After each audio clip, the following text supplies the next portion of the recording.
নমস্কার সুধী ভক্তবৃন্দ, আমার ধর্মকথা চ্যানেলে আপনাদের সকলকে জানাই স্বাগত। সামনে আসতে চলেছে কামোদা একাদশী। চৈত্র মাসে শুক্লপক্ষের একাদশী হলো কামোদা একাদশী। এই তিথি পাপনাশক ও পূর্ণ দায়িনী। কামোদা একাদশী ব্রত ব্রহ্মহত্যা, পাপ বিনাশক এবং পিশাচত্ব মোচনকারী। শুধু তাই নয়, এই ব্রত কথা শ্রদ্ধাপূর্বক পাঠ ও শ্রবণের কারণে বাজপেয় যজ্ঞের ফল লাভ হয়।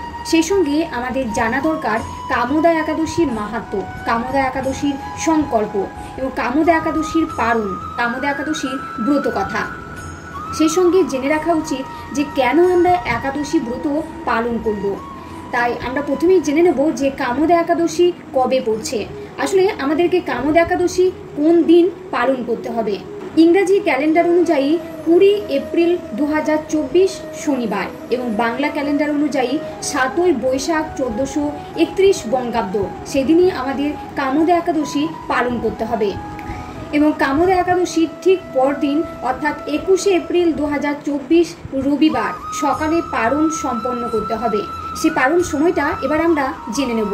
পশ্চিমবঙ্গে সকাল 5টা 10 থেকে 9টা 26 মিনিট পর্যন্ত এবং বাংলাদেশে সকাল 5টা 31 থেকে 9টা 48 মিনিট পর্যন্ত।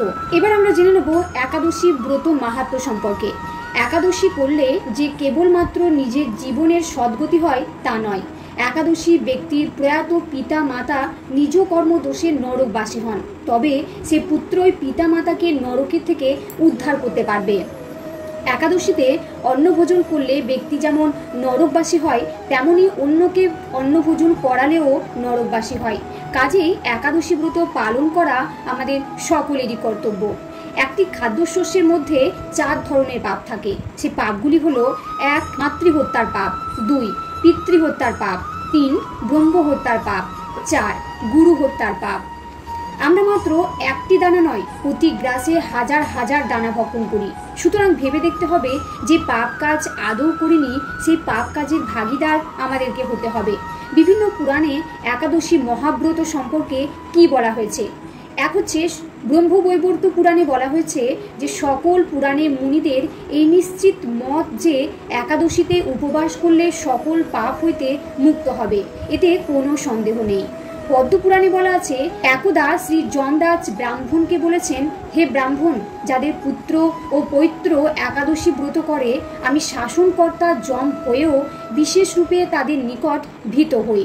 যারা একাদশী ব্রত পরায়ণ সে মাহাত্মারা বলপূর্বক স্বীয় শতপুরুষ উদ্ধার করেন।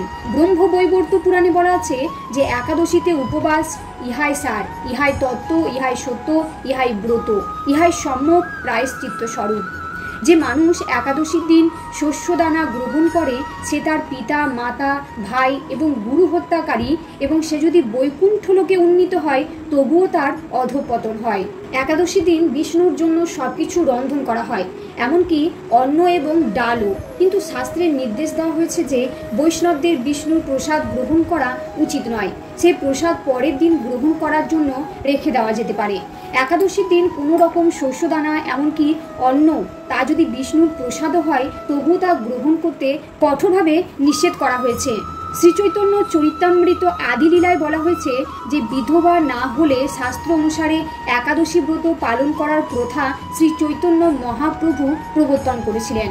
অনেকের ধারণা পুরীধামে শ্রী জগন্নাথ দেবের প্রসাদ ভক্ষণ দোষাবহ নহে। এই ধারণার বশবর্তী হইয়া পুরীতে অনেকেই নিঃসংকোচে অন্ন গ্রহণ করেন। ইহা সম্পূর্ণ শাস্ত্র বিরুদ্ধ বিচার।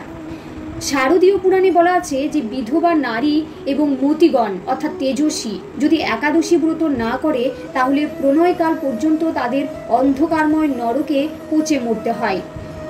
অগ্নিপুরাণে বলা আছে, হে রাজন, যতদিন আয়ু থাকবে ততদিন একাদশী উপবাস থাকবে। কাত্যায়ন সংহিতায় বলা আছে, বিধবা রমণী একাদশীতে আহার করলে তার সর্বপ্রকার সুকৃতি নষ্ট হয় এবং দিন দিন তার ভ্রূণ হত্যা পাপের অপরাধ হয়।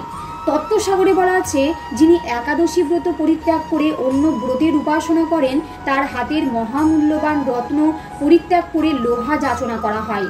স্কন্দপুরাণে বলা আছে, দেবাদিদেব শিব দুর্গা দেবীকে বলেছেন, হে মহাদেবী, যারা হরিবাসরে অর্থাৎ একাদশীতে ভোজন করে যমদূতগণ জমালয়ে নিয়ে তাদের অগ্নিবর্ণ তীক্ষ্ণ লোহাস্ত্র তাদের মুখে নিক্ষেপ করে। স্কন্দপুরাণে বলা আছে যে মানুষ একাদশীর দিন শস্যদানা গ্রহণ করে সে তার পিতা, মাতা, ভাই এবং গুরু হত্যাকারী, এবং সে যদি বৈকুণ্ঠ লোকে উন্নীত হয় তবু তার অধঃপতন হয়। তাহলে কেন আমরা জেনে শুনে পাপকর্ম করছি?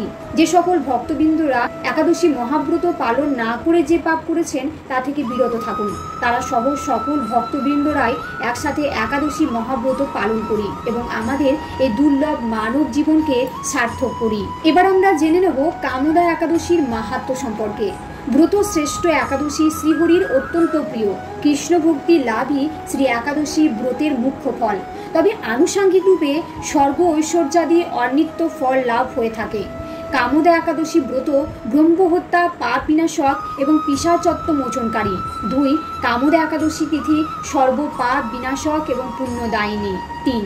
এই একাদশী ব্রতাচরণকারীরা এই ব্রত কথা শ্রদ্ধাপূর্বক পাঠ ও শ্রবণের কারণে বাজপেয় যজ্ঞের ফল লাভ করেন। 4. এই ব্রতে যারা শ্রদ্ধাশীল তারাই ধন্য, তাদের জন্ম সার্থক, এতে কোনো সন্দেহ নেই। এবার আমরা জেনে নেব কামদা একাদশীর সংকল্প। যারা আমিষ আহার করেন তারা একাদশীর আগের দিন অর্থাৎ দশমী, একাদশী এবং দ্বাদশী এই 3 দিন নিরামিষ আহার করবেন। দশমীতে ভগবান শ্রীকৃষ্ণের চরণে ফুল নিবেদন করে সংকল্প করবেন, হে ভগবান, আমাকে কৃপা করুন যাতে আগামীকাল একাদশী যেন নিষ্ঠার সাথে পালন করতে পারি। মনে রাখবেন, একাদশীর দিন ভোরে অর্থাৎ ব্রহ্ম মুহূর্তে শয্যা ত্যাগ করে স্নান সেরে শুচি শুদ্ধ হয়ে শ্রীহরির মঙ্গল আরতিতে অংশগ্রহণ করতে হয়। শ্রীহরির পাদপদ্মে প্রার্থনা করতে হয়, হে শ্রীকৃষ্ণ, আজ যেন এই মঙ্গলময়ী পবিত্র একাদশী সুন্দরভাবে পালন করতে পারি, আপনি আমাকে কৃপা করুন। ভগবান শ্রীকৃষ্ণের সম্মুখে অবশ্যই সংকল্প মন্ত্র পাঠ করে সংকল্প নিতে হয়। সুতরাং এক্ষেত্রে শনিবার ভোরে সংকল্প মন্ত্র পাঠ করতে হবে। এবার আমরা জেনে নেব একাদশীর সংকল্প মন্ত্র। একাদশ্যাম নিরাহার স্থিতা অহম অপরেহনি ভক্ষ্যামি পুণ্ডরীকাক্ষ শরণম মে ভবাচ্যুত। হে পুণ্ডরীকাক্ষ, হে অচ্যুত, একাদশীর দিন উপবাস থেকে এই ব্রত পালনের উদ্দেশ্যে আমি আপনার শরণাপন্ন হচ্ছি। এবার আমরা জানবো কামদা একাদশীর পারণ মন্ত্র সম্পর্কে।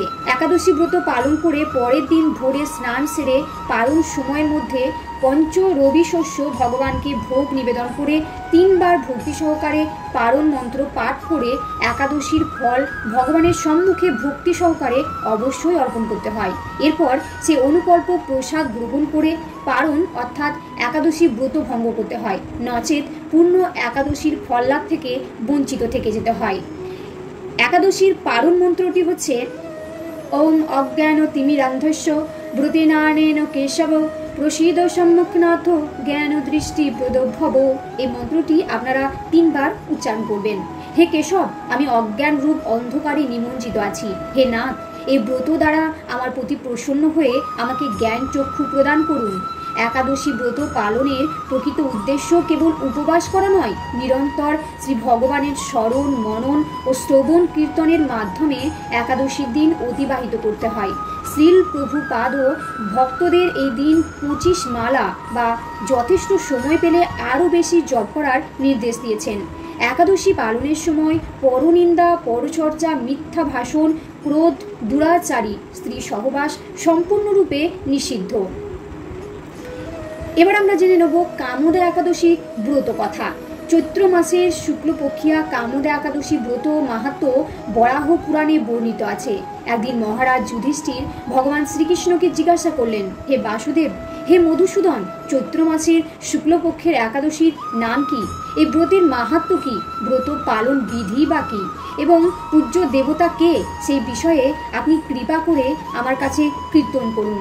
যুধিষ্ঠির মহারাজের ব্যাকুলতা দেখে ভগবান শ্রীকৃষ্ণ প্রসন্ন চিত্তে বললেন, হে মহারাজ, এই একাদশী ব্রত সম্পর্কে এক বিচিত্র কাহিনী বর্ণনা করছি, একাগ্র চিত্তে আপনি তা শ্রবণ করুন। পূর্বে মহর্ষি বশিষ্ঠ মহারাজ দিলীপের কৌতূহল নিবারণের জন্য এই ব্রত কথা কীর্তন করেছিলেন।